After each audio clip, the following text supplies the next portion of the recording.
La majorité des pré-workouts, c'est de la merde. Et oui, malheureusement, je sais que c'est devenu un rituel. On prend notre scoop, on poste sur Instagram, on fait des likes, et puis c'est parti pour se déchirer la tête. Le gros problème, c'est que l'immense majorité des pré-workouts, au final, c'est juste de la caféine et du sucre. Les autres ingrédients sont soit absolument pas prouvés par la science, soit dans des quantités tellement misérables que ça n'aura aucun effet sur vous. Mais pourquoi les fabricants font-ils ça? Et bien sûr, pour se faire de l'argent, ils ont trouvé des tactiques, des techniques pour essayer de vous arnaquer et s'en mettre plein les poches. On va passer ça en revue, quels sont les ingrédients principaux des pré-workouts que vous pouvez retrouver dans les formules les plus courantes, quel dosage est en réalité effectif, et en analyser 2-3 au passage. L'objectif, que vous fassiez plus avoir et que vous dépensiez correctement votre argent. Le premier point noir est un agent de congestion appelé la citrulline. C'est extrêmement efficace pour avoir le pump le plus imposant. Ça va augmenter le diamètre de vos veines, ainsi que le débit sanguin. Vos muscles seront plus gros, plus chargés en nutriments et en sang. Premier problème, c'est qu'il faut au minimum 3 grammes de citrulline pure en une dose pour avoir des effets. La plupart du temps, c'est pas le cas. Et pire que ça, les fabricants ont trouvé une technique qui s'appelle la citrulline malate. C'est un composé à base de 50% de citrulline pure et 50% d'acide malique. Vous comprenez, il en faut 2 fois plus. Donc à moins que vous voyez 6 grammes de citrulline malate, ça n'aura absolument aucun effet. Plus rarement, il existe une version constituée à 2 tiers de citrulline et 1 tiers d'acide malique. Mais dans ce cas-là, ils le préciseront car ils sont fiers d'avoir plus de citrulline. Deuxième agent de congestion, la L-arginine. Malheureusement, c'est beaucoup moins efficace. Les deux agissent de la même manière et vont faire augmenter l'arginine dans le corps qui va jouer sur l'azote. Bon, alors on pourrait penser que la L-arginine serait plus efficace que la citrulline pour augmenter l'arginine dans le corps, mais pas du tout, car elle doit d'abord être métabolisée dans le foie et il y a une grande partie qui sera perdue quand on la consomme oralement. Dans les études, en général, ils prennent 10 à 15 grammes. Personnellement, je n'ai jamais vu un seul pré-workout qui avait 10 grammes d'arginine, donc vous pouvez oublier dans la plupart du temps. On est à 1, 2, 3 grammes dans les plus grands cas. Ça fera rien du tout, donc on zappe. La citrulline, ça sera toujours un meilleur choix. Autre grand classique des pré-workouts qui est utilisé pour augmenter la performance, c'est la bêta-alanine. Et ça marche, surtout pour l'endurance. Donc si vous faites du crossfit, de l'athlétisme des 400 mètres, ça sera très bien. Un peu pour la muscu aussi. Ce produit est surtout connu pour ses paresthésies, donc ces sensations de picotement un peu partout le visage et parfois les fesses. La bêta-alanine va activer la protéine MRGPRD qui va jouer sur les neurones de la peau. Ça va gratter. Et certaines personnes aiment cette sensation car elles ont l'impression, voilà, ça les rend un peu plus fous, un peu plus excités et que ça marche vraiment. C'est aussi une des raisons de pourquoi on met souvent du poivre ou du piment. Ça nous pique la bouche. Avec le combo gratouillage, c'est parfait. On devient en mode loup-garou, on a l'impression que c'est très utile.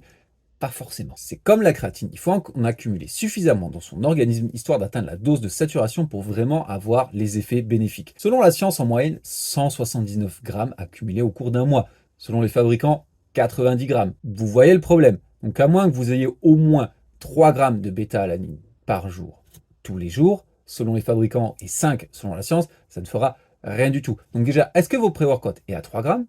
Est-ce que vous le prenez tous les jours?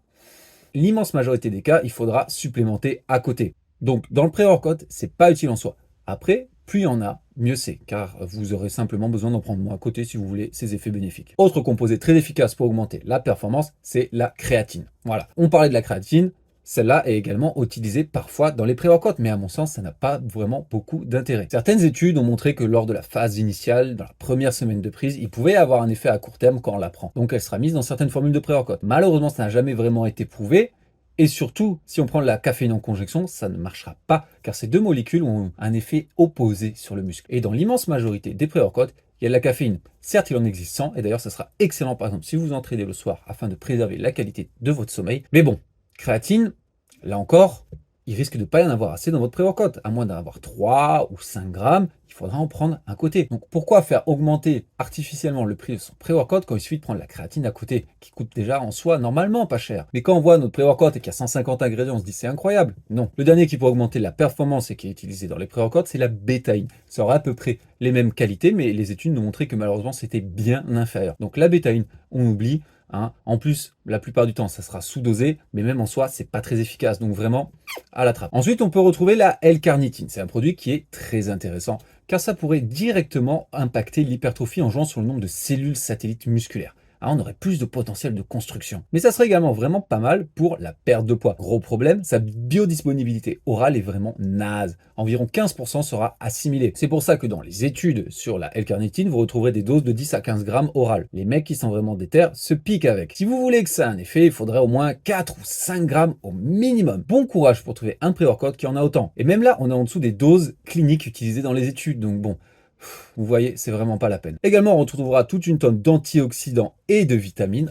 C'est toujours bon pour la santé, c'est pas une mauvaise chose en soi. Le problème, c'est que ça peut également ralentir le processus d'inflammation qui est naturel. Et donc, ça pourrait jouer sur la récupération. C'est pas trop grave, ok, mais idéalement, vos vitamines, prenez-les plutôt loin de l'entraînement. Dernier pour la fin, comme stimulant, la caféine. C'est extrêmement prouvé, extrêmement efficace, même que ça a été banni à certaines époques dans les sports tellement c'était efficace. Ça va augmenter la concentration, la force et votre capacité à aller recruter l'énergie. C'est même pas mal pour la perte de poids. Le problème, c'est qu'on peut développer une accoutumance. Donc, si vous avez déjà tendance à boire beaucoup de café, votre pré-workout risque de moins être efficace.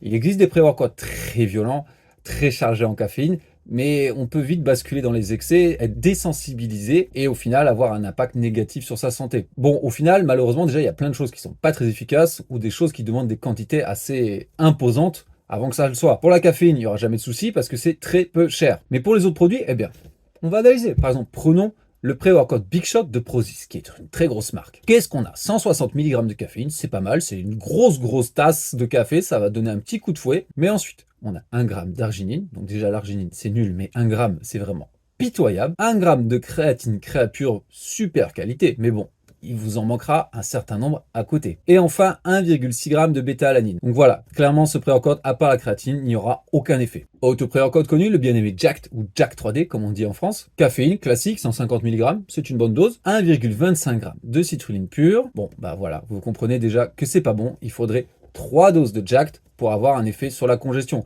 Le problème, c'est qu'avec 3 doses de Jacked, on est à 450 mg de caféine et ça commence à devenir un peu dangereux. Ensuite, 1 g de bêta-alanine, c'est pitoyable, et 0,7 g de créatine. On est bien loin des 5 g recommandés d'habitude, quoi. Et ça, malheureusement, c'est la réalité de 90% au moins des pré-workouts du marché. C'est juste du vent. Alors, qu'est-ce que je vais recommander moi? Bon, tout d'abord, je dois faire ma petite pub. La marque que je suis affilié, Broadway. Qu'est-ce qu'on a dans le pré-workout? 5 g de citrulline pure, 200 mg de caféine et un peu de bêta-alanine, de l'arôme citron et rien d'autre. L'essentiel, la base. Si vous voulez tester, lien dans la description, code ALL10 pour 10% de réduction. Ensuite, pour une option moins onéreuse, le pré-workout de MyProtein est vraiment pas mal. Il fera très bien le taf. Et enfin, si vous êtes totalement désensibilisé à la caféine et que vous voulez vous arracher la tête, le Total War de Redcon sera extrêmement efficace et bien osé. Celui-là, ne prenez pas 2 cuillères. Hein. Alors voilà, j'espère que ce petit guide vous aura aidé à en savoir un peu plus clair sur les produits qui composent